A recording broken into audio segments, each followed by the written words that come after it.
السلام علیکم ورحمۃ اللہ وبرکاتہ۔ الحمد للہ رب العالمین والصلاة والسلام علی رسولہ الکریم، اما بعد۔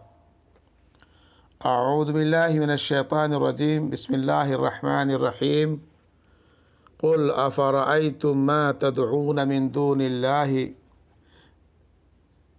ان ارادنی اللہ بضر هل هن کاشفات ضره او ارادنی برحمت هل هن ممسکات رحمته قل حسبی اللہ علیہ یتوکل المتوکلون۔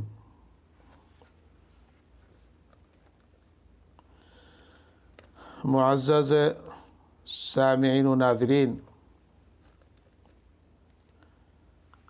کتاب غایۃ المرید فی شرح کتاب التوحید کا یہ 6واں باب ہے،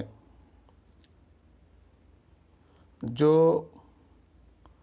رفع بلا اور دفع مصائب کے لیے چھلے پہننا اور دھاگے وغیرہ باندھنا شرک ہے کے بیان میں ہے۔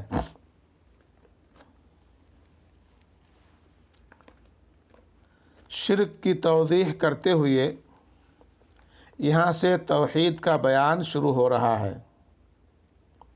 اور یہ بات طے شدہ ہے کہ کسی چیز کی معرفت اور پہچان 2 طرح سے حاصل ہوتی ہے: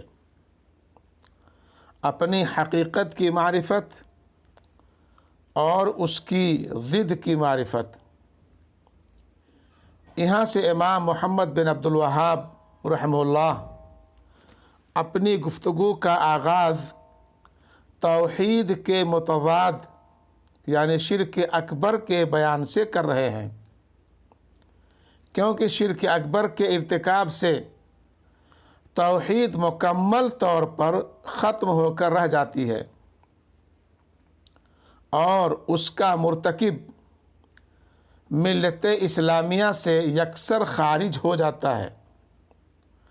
شرک کی بعض اقسام ایسی ہیں جو توحید کے اعلیٰ درجہ کے منافی ہیں، اور وہ اقسام شرک اصغر کے قبیل سے ہیں۔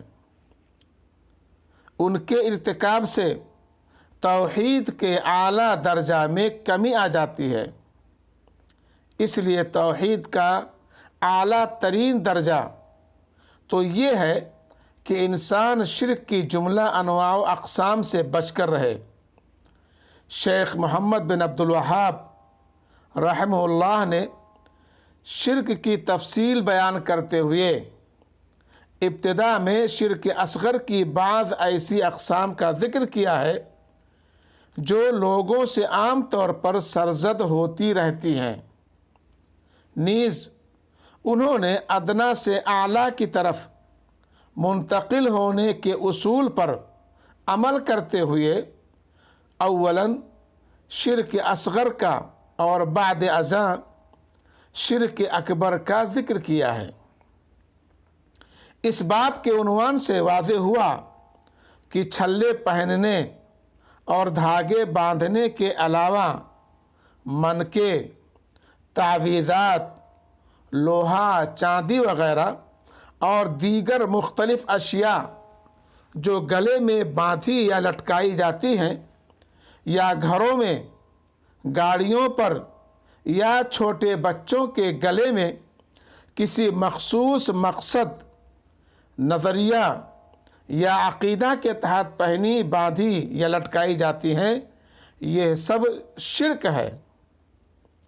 چھلے اور دھاگے اور اسی طرح تعویذات وغیرہ کی بابت عربوں کا عقیدہ تھا کہ یہ اشیاء آئی ہوئی مصیبت کو رفع کر دیتی یا آنے والی مصیبت کو روک دیتی ہیں۔ ایسی حقیر اشیاء کے متعلق یہ عقیدہ رکھنا کہ یہ چیزیں اللہ تعالیٰ کی تقدیر کو روک سکتی ہیں، یہ شرک اصغر کیسے ہو سکتا ہے؟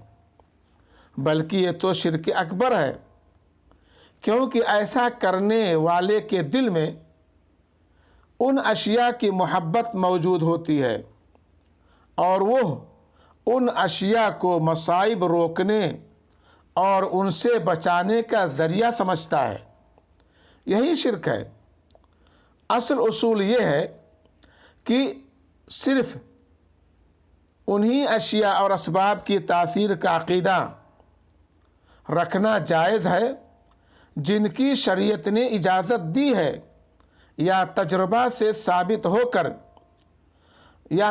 سے ثابت ہو کہ یہ اسباب واقعی ظاہری طور پر مؤثر ہیں۔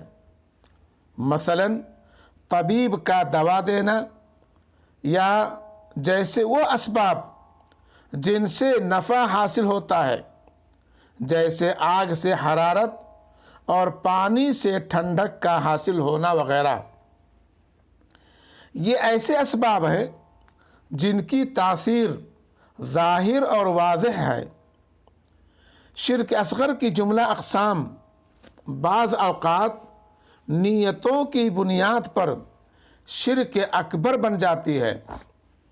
مثلا کوئی شخص چھلے اور دھاگے وغیرہ کو سبب سمجھنے کی بجائے یہ عقیدہ رکھے کہ یہ بذات خود مؤثر ہے، تو اس کا یہ عمل شرک اکبر ہوگا، کیونکہ اس نے یہ عقیدہ رکھا کہ اس کائنات میں اللہ تعالیٰ کے علاوہ بھی کوئی ایسی چیز تصرف کرنے کی قدرت رکھتی ہے۔